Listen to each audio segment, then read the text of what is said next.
Oh, you start.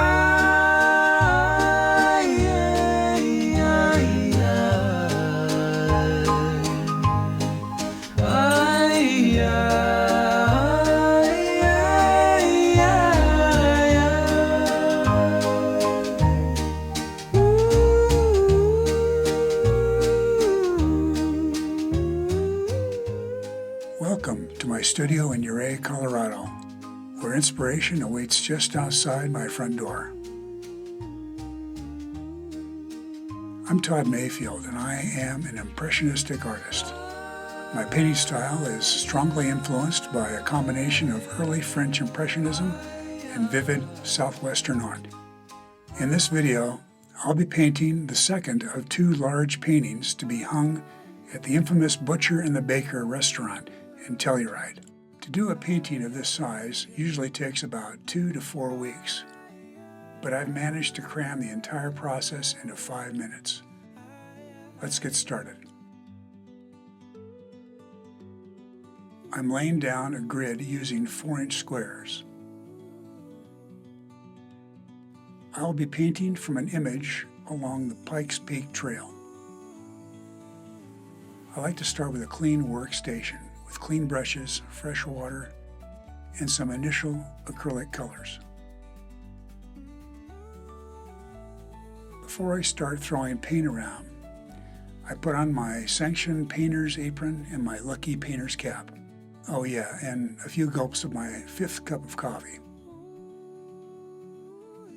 I do a rough sketch to plan the painting. I mix diluted acrylic to articulate key elements in the rock formation.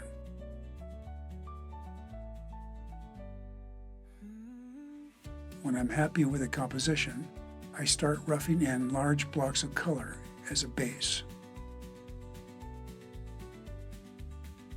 Even the edges are fully painted.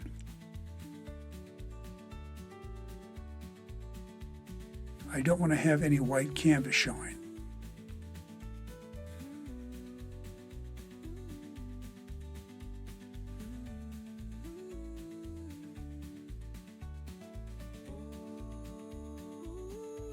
Next, I apply strokes of contrasting color to establish underlying patterns.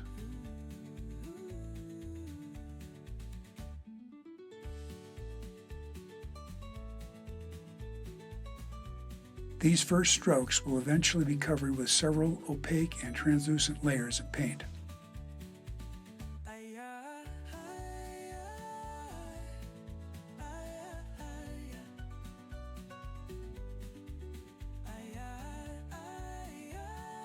Once the base patterns are put down, I add a second layer of colors to start creating visual motion. Most of the base strokes will be covered with several layers.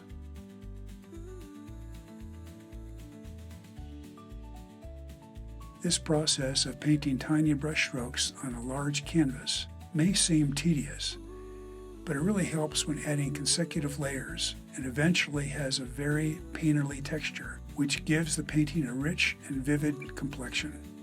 It's also very therapeutic. I do my best thinking during this process. Right now I'm thinking about some of the pranks I used to play on my sister Tina when we were kids. There's this one time when we were playing in the sandbox and I filled her clothes with sand. She looked like a beached manatee as she slumped off to one side, unable to move. That's the first time I got cramps from laughing so hard. There's this other time when I woke up early in the morning and I snuck into Tina's room. I stapled her slippers to the floor. As I made my way downstairs to the breakfast table, Mom asked me, "So where's Tina?" Then there was this loud thump on the wall of her bedroom, followed by a muffled wah.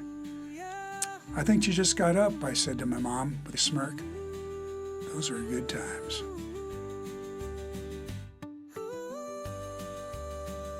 Okay, I think I'm finished.